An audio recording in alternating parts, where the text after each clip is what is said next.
Welcome to the Creative Ticket podcast, brought to you by Pacific Video. I would like to start by acknowledging the traditional custodians of the land on which this podcast has been originally created, the Gadigal people of the Eora Nation. I pay my respects to their elders, past, present, and emerging, and extend that respect to all Aboriginal and Torres Strait Islander people listening today. I am Geraldo Rodriguez, Sydney-based actor, writer, and director, and on this podcast I'll talk to artists from all over the world about their craft, their careers, inspirations, and insights. If you are an arts fanatic like myself, make sure to follow and subscribe so you won't miss out on new episodes.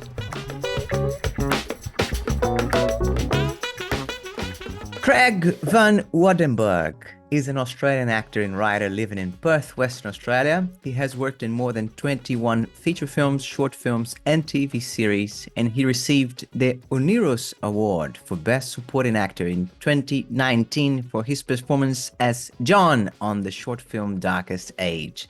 He is also the author of this fantastic thriller called The Creeds, a novel that explores the lives of the members of a Western Australian family and their hidden secrets.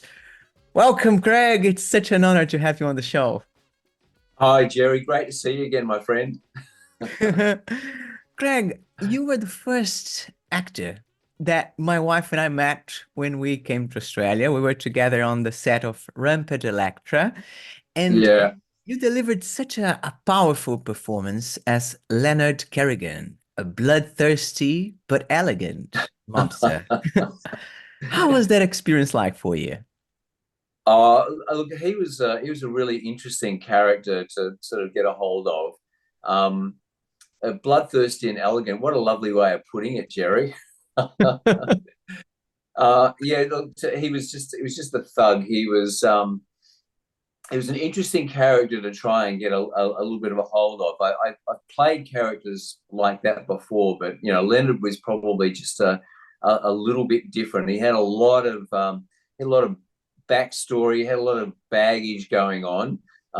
Very interesting relationship with his wife, which sort of added to the elements of the character.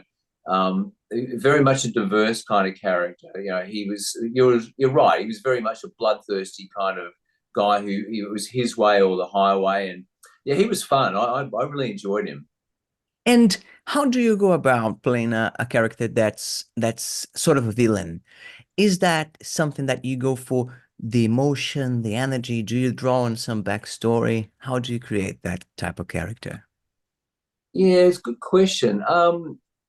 It's hard because I'm completely the opposite way. I'm a pacifist. I'm a sort of fairly gentle sort of type kind of guy. So it's actually fun, I suppose, to delve into the world and the mindset of someone who's completely the opposite to what you are. How do I get into the head of it? Well, I don't know. I mean, I'm kind of a bit of an advocate of the Anthony Hopkins way of getting into a character, which is just like reading it 100 times, and each time you read the script, the dialogue's kind of settling inside you, but also you start to get in touch with the character. I don't consciously try and find a certain aspect of it. I kind of let the whole process of reading the script, and each time I read it, I get a little bit more of an insight into the guy. I generally don't go in with any preconceived thoughts or notions around how my final portrayal of the character is going to be. And have you always had that same approach? Is the script a really important part of the process for you? Oh, absolutely. Yeah, absolutely. And I find what's really helpful too is that overwhelmingly the vast majority of directors that I've worked with have been quite collaborative. There's only been one or two that I've worked with during my time that have gone. They're not open to the actor's interpretation of the character. They have a preconceived notion of what they want, and invariably these are directors who have also written the script. Whereas I work better with a director who is open to your interpretation of the character, and that tends to give me a little bit more freedom about how I develop the character.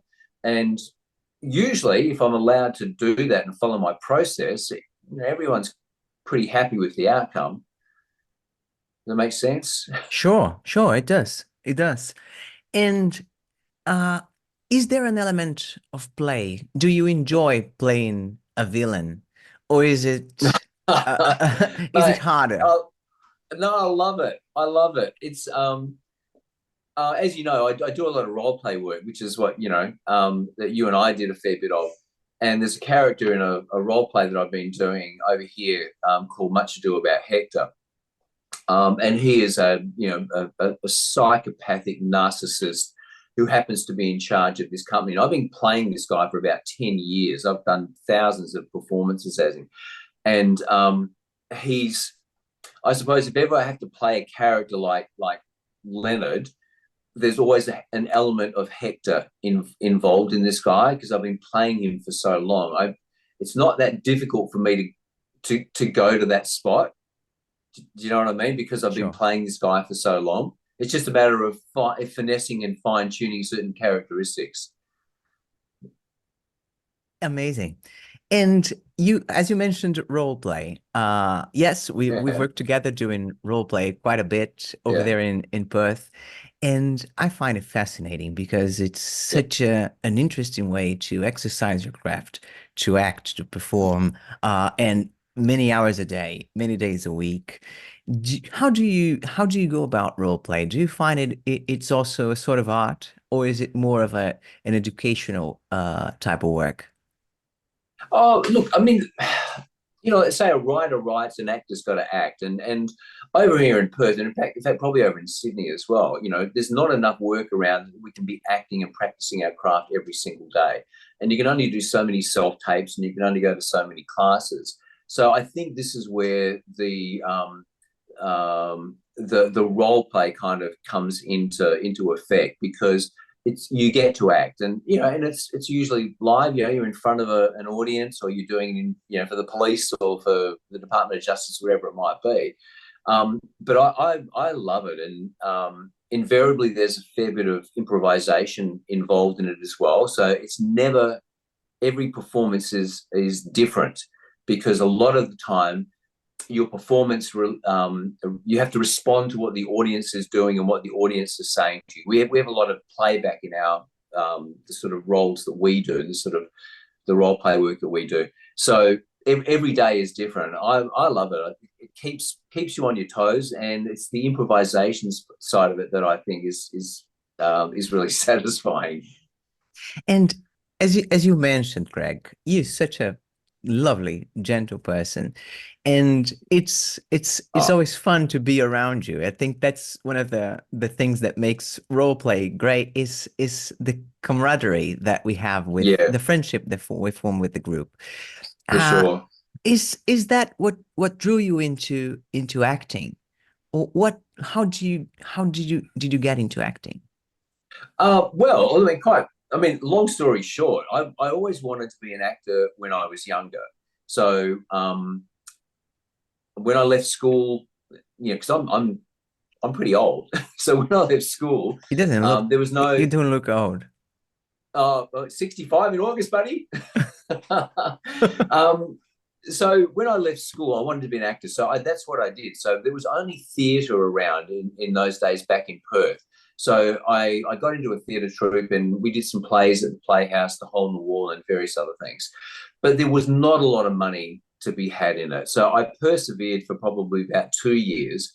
And in the meantime, all of my friends are off. They're getting jobs, they're earning money, they're buying cars, they're taking girls out, and all that sort of stuff. So there just came a time one day when I just went, "Oh, too hard. I've got to go and get a job and so I can get some money." So I did that, and then 40 years later, I retired. I managed to build up a successful business and made some right moves. And I retired. So that was when I was about 55. And I was thinking, well, what do I want to do with the rest of my life? And I thought, oh, I'm going to try this acting gig. I wanted to do it. So, mate, it was as simple as that. I ended up getting an agent. I started off doing student films. I probably did 30 of those or something. And then one thing led to another. And then And then here I am 10 years later, and I'm still busy and I'm still getting paid for it. And I love it. And what is the difference between Craig acting nowadays from Craig acting when he first started 40 years ago? Geez. Right. Okay. Oh, a lot. I think as an actor, a large part of your ability, I think, to give it a good performance, I think you need to have lived some life. I think. I mean, there's a lot of brilliant young actors and who come straight out of school and they can give a Leonardo DiCaprio performance. They're maybe they're just an old soul. I don't know, but they just seem to have all of this, I don't know, charisma, gravitas, this connection with a world way beyond their years. I'm not like that. So I've had to live the years to get the experience, I think, to be able to tap into certain aspects of me or things that I've experienced, people that I know, which help me develop certain characters. So the person now, me now compared to them, oh gosh, yeah, I don't know. I mean, I feel a lot more relaxed about my craft now than what I did when I first started.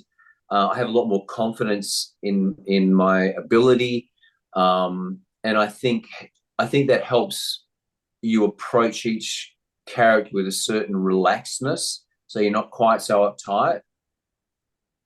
Does that? I Yeah, don't know. Maybe I'm raving. I don't know. absolutely. That makes total sense. And is there a character that you would still like to play, like a type of character that you would think, yeah, I want to play this type of Oh, character? yeah, mate. Look, one of the first ones that I did, it was a few years ago. It was a character called Ed in a thing called Richie Shift, and mate, that just I went in with no expectations because it was one of the first things that I'd done, and I didn't know what I was going to do with this guy. But fortunately, there were some young guys who were making this, so they gave me quite a lot of rope, and I had a.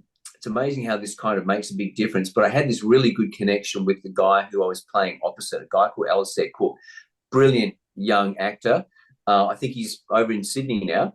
And we just kind of hit it off, and we played so well off each other.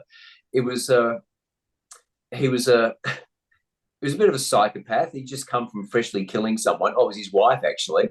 But it was quite comedic. The directors just kind of just let us go with it, and I mean I loved it. I loved it that much that I actually ended up writing a three-part screenplay. I want to keep this character kind of going, and one day, Jerry, I'm going to make that because he's just such a fabulous character to play. Amazing. And how do you go when you say they gave me rope, they gave me space to develop that relationship with the other actor and the two characters also. And it's a fantastic script that I saw that short film. You're Yeah, brilliant in it, and the yeah. relationship is so funny. How do you find that comedic tone? Is it again the script, or do you have a specific process to test it out? No, look, mate. To be quite honest, when we did that one, I mean the script didn't read like comedic. Um, we just made it that way. I mean, and we obviously did sort of several different takes here and there and all the rest of it. But when Alistair and I were allowed to have some fun with it, that's exactly what we did. And these guys who were making it let us do that. I mean, we went way off script. I mean, I don't know, as a percentage of the actual script that was written, I don't know. I couldn't give you a percentage, but it was probably half and half. It was probably half what they wrote and half what Alistair and I sort of came up with. Um, and see, that's what I'm talking about. If you're working with directors or filmmakers who will let you bring your interpretation to it, you can come up with something like, because it would have been a completely different film if we had just stuck to the script and done what they said. And yes, it would have been fine, but they let us play with it. And then the end result was something that was was absolutely brilliant. And when you've performed in theaters, you've performed on screen, is it different for you to perform on those two different mediums? Oh yeah, I don't do theatre anymore. I haven't done theatre. I did theatre when I was younger because that was all that was available. There was no film and TV to do back in those days. Since I've gotten back into it in the last sort of 10 years, I don't do theatre. Um, I I don't know, quite honestly, Jerry, whether I've got the mental capacity to learn, like, an hour or two. I mean, that thing that you did, of my cement, the Steinbeck thing, it would terrify the shit out of me to think that I had to learn an hour or 2 hours worth of dialogue. It's like, it terrifies me. Um, and quite frankly, mate, at my age, way too much work. I like screen. I just like screen. I like the immediacy of it. I like the fact that days in advance, what scenes you're going to be doing. You can work on those scenes. You can nail those scenes. You can make sure you've got them. And then the next day, you fine tune the next scenes, and on you go. If you make a mistake, they say cut. Excellent. You get to do it again. You can't do that on stage. And I find that terrifying. Amazing, amazing. Yeah, yeah. And besides that fact that you can do it again and again and again, what is it like to perform on screen? Is it making it all real, or is that an element of farce? For instance, Richie's Shift. I find that it's really funny because it's the exact opposite of what we expect from a robber. Ed is Yeah. not a violent robber. He's a sort of a psychopath, but at the same time, he's so loving. He's Yeah. he He's a, becomes he's a sweet friend. psychopath, isn't he? Yes. Yeah, yeah. And how is that? How is to perform that on screen? Do you mind the frame that you're in? Do you mind the cues that you have to hit? You have to walk here. You have to raise your hand at a certain height. Does that technique influence the way you work, or is it has it gotten to a point where it's just, yeah, I can work with it? Yeah, I think, like, as you're going through the screen, and the script, and obviously, you talk to the director about, how he wants this to done, and where he wants you to walk in, and what he wants you to do, and all the rest of it. So that kind of the mechanics of it, um, are fairly simple to kind of get down, but it's the delivery of it. And see, this is one of the other things that I love about film, is that you can do it a multitude of different ways.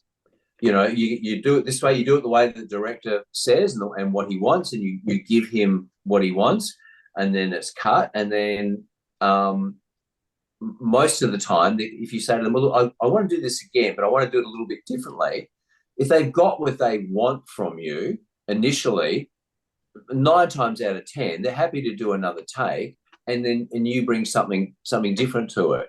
And if they like that, then they'll let you keep going with it. And that's basically what happened with Richie's Shift. I think really after the first day of filming, and they could see what Alistair and I were doing with the characters, I think they were pretty much left it up to our own devices, how we wanted to interpret each particular scene. And it just happened to work. And do you find that the characters you play have a little bit of your personality, or is it the other way around? You catch something from their personality every time you play a new character. You sort of change a little bit as well. It's probably a bit of both. It's probably a bit of both. I mean, yes, I mean, I guess you always try and find something, even if it's the smallest thing, something in common with the character somewhere, even if it might be that I don't know, like the same sort of car that he drives, or whatever it might be. You always try and find something a little bit in common with them. But generally, um, No, if what you're saying is, does the character ever kind of change me? Well, only during the process of filming. I mean, I've never walked away from something, wanting to rob a bank or anything. But on the same note, does it teach you something about yourself, the way you play that character? For instance, I find that sometimes it's harder to play a villain or some sort of character that we see as a villain, because obviously we live in a society. We don't want to hurt anyone. We don't want to be a villain. We don't want to go to jail. We don't want to do the wrong thing. But at the same time, when we have to justify that in order to play that character, sometimes we learn that, yeah, but sometimes people act on impulse. Sometimes people grow up in violent environments. Sometimes people lack the social skills, and that's what they are left with. Does that change your perspective on the society, on the world, or on other people? No, not really, because it's at the end of the day, it's a film. It's all kind of like make believe. Um, and look, let's face it, at the end of the day, I mean, it's quite cathartic sometimes to play a nasty guy, because, look, at the end of the day, there's been probably moments during the course of our life where you just really do feel like beating the shit out of someone who's done something wrong to you. You know what I mean? They've I don't know, not a road rage sort of type kind of thing, but there are some people in the world who just really, they're oxygen thieves. And sometimes, you in a civilized society, you've just got to go, well, karma will catch up with them or whatever. So, but when you get the opportunity to play a character who exacts their own form of revenge in whatever way that might be, it's kind of like you get to play that sort of stuff out in a safe way without actually hurting anyone or ending up in jail, like you said. So there's a kind of catharticness about playing a bad guy sometimes, where you get to express that anger and that kind of revulsion that you might have towards people in society who really do nasty, bad, horrible things, to be able to inhibit a character who feels that they can enact that rage, but you do it in a make believe way. It's cathartic sometimes. I see. I see. Sure. I agree. And how does it work for the characters you write? Where does that inspiration come from? Yeah, that's a really interesting question. That's writing and acting, two completely different kind of processes. That book, The Creeds, that took me 11 years to write that. I can't count how many drafts that I did, but and originally, I think after I'd finished writing the first couple of drafts, I had about 140,000 words. And so that now is 99,000.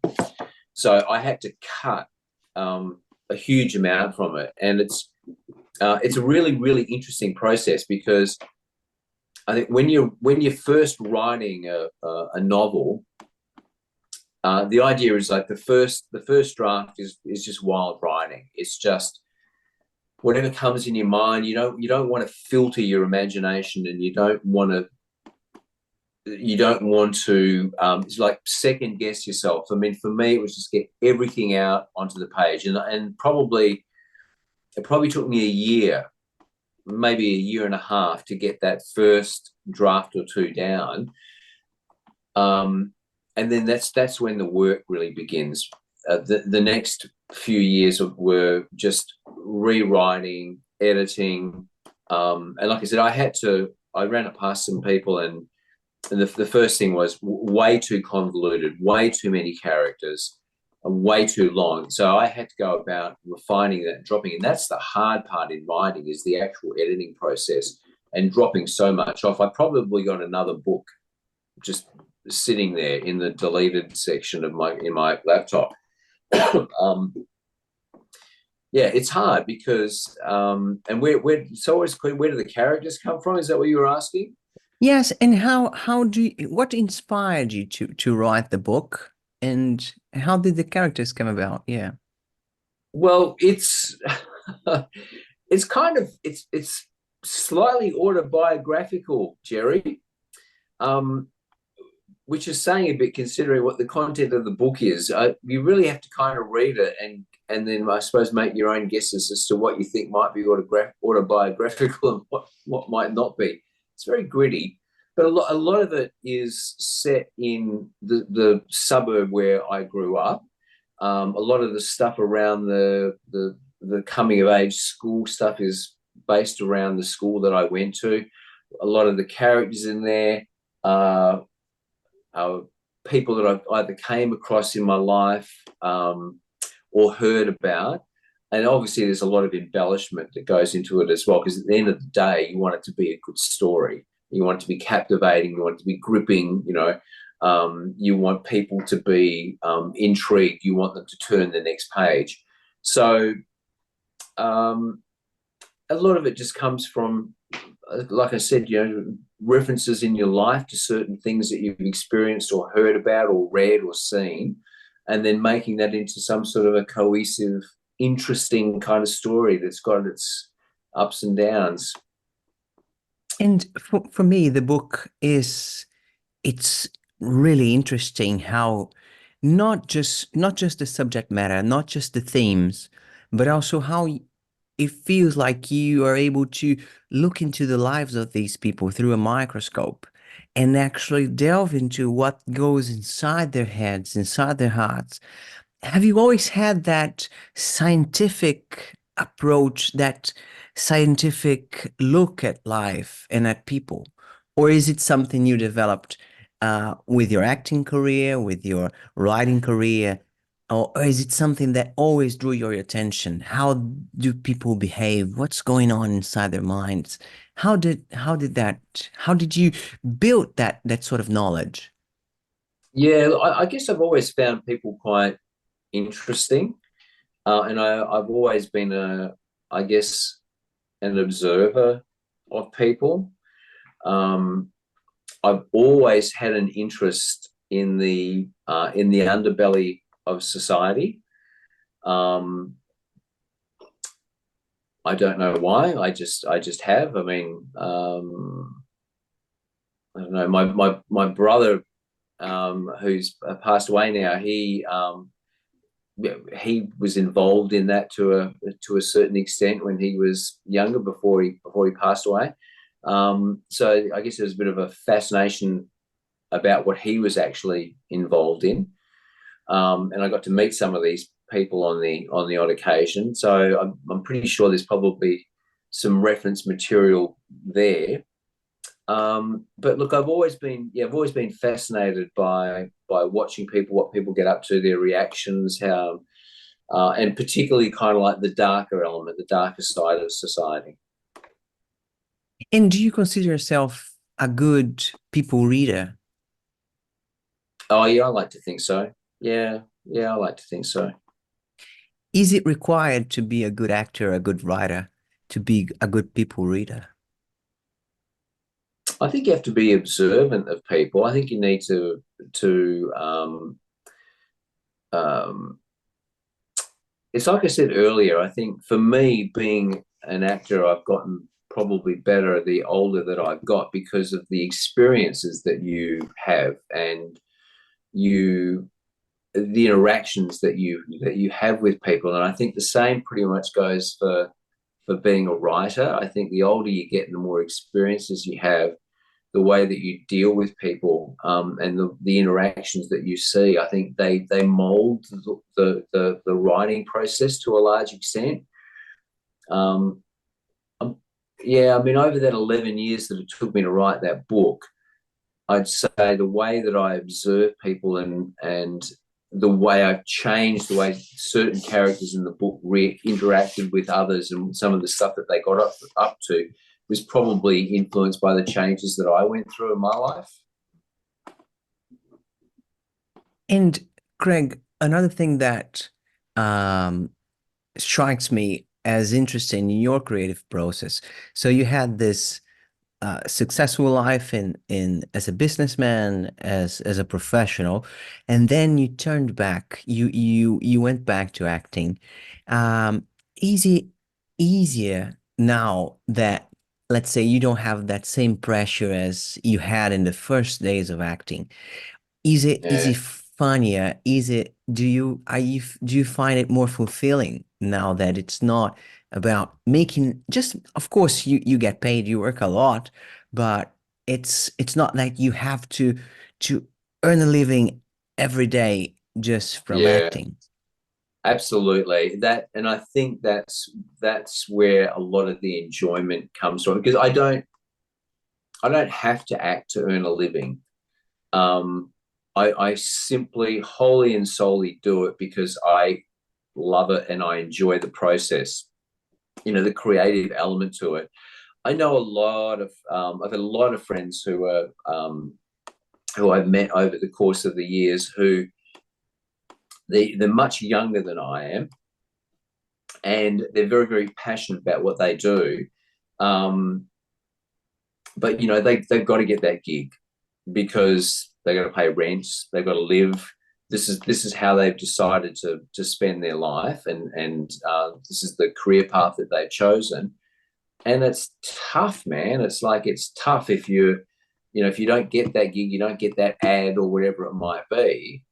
Then you've got to go back and everyone, all of them have second jobs, third jobs. They're all doing something else to be able to support their journey to become creatives. And I take my hat off to them, because really at the end of the day, I didn't have what it took when I was younger to suffer for my art. I mean, if I had, who knows, it was a long time ago and opportunities probably weren't there that they are now. But I gave it 2 years when I was younger, and then I gave up, and then I went and did something else. So I'm just really fortunate that I'm now in a position where money's not the driving force behind it. And if I don't get a role that I go for, or I don't get that high paying commercial, whatever it might be, it's okay. It's no skin off my nose, and then someone else probably more deserving's got it anyway. Whereas it's a tough gig trying to be a working actor these days, and everyone that I know, you can't just be an actor. And if you are, you can't just do one medium. You can't just do film. You've got to do theatre. You've got to do role play work. Maybe you've got a crew on films every now and then. But you can't, even in Australia, even the top guys, you're not in work the whole time. Everyone's scrambling for that next role. And it's so interesting that you have this wealth of experiences. You have this wonderful professional life that you went through, and you went back to acting, and you wrote a book. And I find that you did all of that while you were living in Perth. And Perth is the most isolated capital in the world. Yeah. Do you find that, in a way, that's also something that fosters your creativity? That Perth has a special uh, uh, environment, a special air, a special uh, geist, that people in Perth are free to create in a way because they're all there together and there's such a strong sense of community. Does it? Are you a Perthian actor, an actor from Perth? Do you find Yeah. yourself an actor from Perth? Yeah, yeah. Look, I don't mean Perth's a very small pond. And I mean, you were here for a while, and even in the short time you're here, everyone knows everyone. And there's something that's nice about that. But at the same time, although it is changing here in Perth, we're getting more and more, big films, feature films. We recently had Nicolas Cage here, and the second season of The 12 is just being filmed here, and Ben Young's here doing lots of stuff. So, um, there's Perth is a place I think that's going to be the place to be over the next 5 years or so. But previous to that, yeah, that's fine. You know, you could be a big fish in a little pond here in Perth, but I think it's always been a matter of if you really wanted to make a real go of it, you had to go to Melbourne, you had to go to Sydney, or you had to go overseas. Um, and that's just the way that it is. But it is starting to change here in Perth. And does Perth have a specific special thing about it, or do you find it, or not really? It's the community mostly. Oh, look, Perth's a beautiful place. I mean, you know, I've traveled many countries, 50, 60 countries, whatever. And but you know, and as much as I like to travel, Perth is a fabulous place to come back to and to live. And uh, I think because of the nature of the fact that we are a kind of small pond, there's a lot of creative opportunity. You tend to bounce off a lot of people here because we all know each other. If that makes any sense at all. It does, it does, and you get to work on your craft because if you're doing it, people know that you're doing it. They're gonna say, "Hey, let's talk to Craig because Craig could do a wonderful job here because everyone knows you." So it's a Yeah, good place to be in terms of you get to work often because there are just so many people that work in that industry and everyone yeah, knows you. yeah.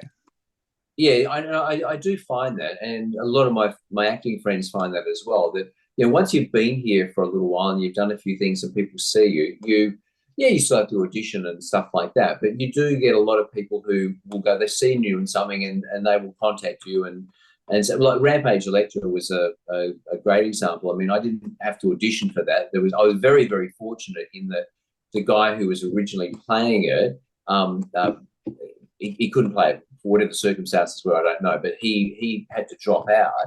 And the guys who were making it heard about me.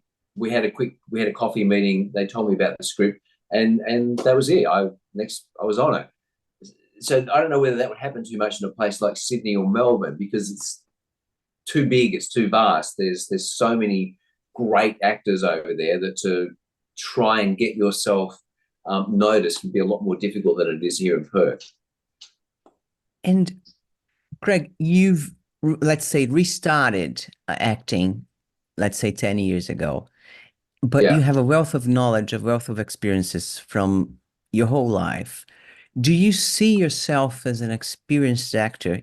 Does it change how you approach a movie set or role play work? Do you find that that sense of experience brings you some sort of extra responsibility? I don't know about extra responsibility, but I think like the older you get, Jerry, the more confidence that you tend to have, the calmer you seem to be about um, any given situation. You know, going into a role, whether it's auditioning, whether you've got it and you're preparing for a movie or whatever it might be, um, when you've been around and you've been around the block a few times, things tend to phase you a lot less than what they would if you were younger. So I think that probably to a degree influences your approach to how you go about preparing for a film as well.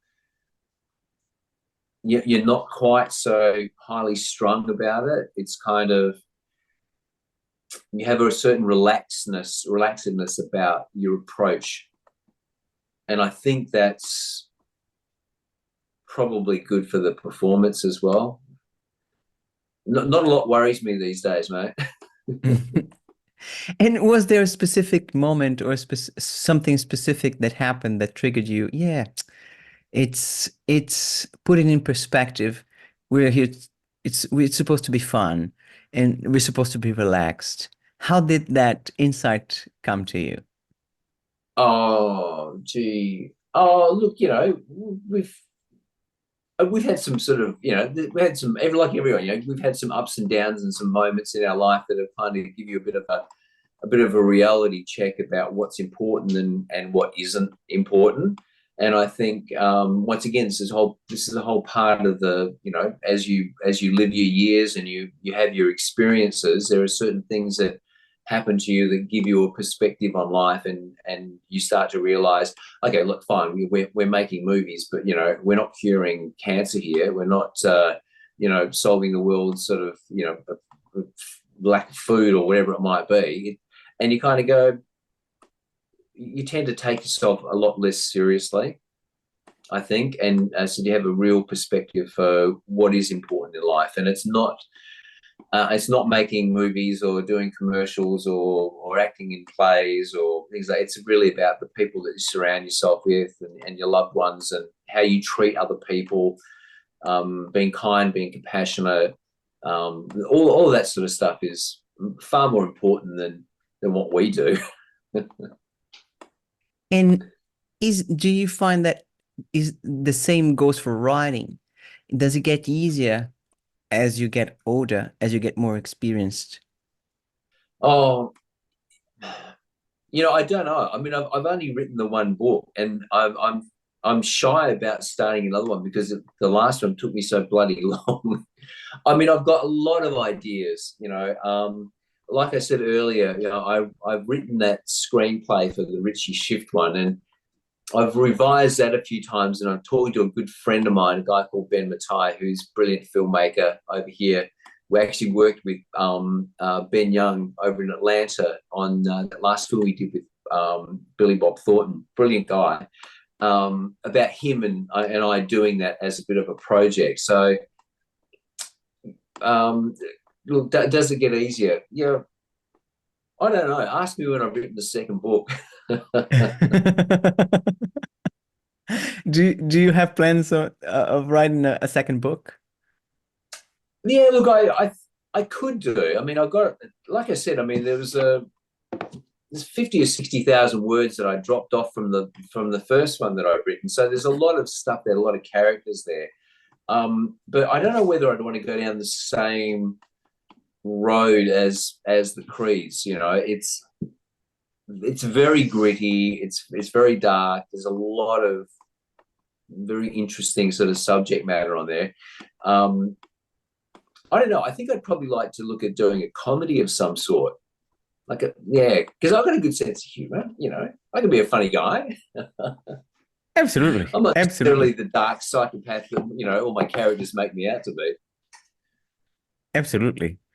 And yeah, Craig, I think what I find really interesting about you from when we worked together and when I saw you performing on set is that you always seem to be really truthful in your characters, no matter how expressive they are, no matter if they are uh, on the bright side or on the dark side. So you have that amazing flexibility.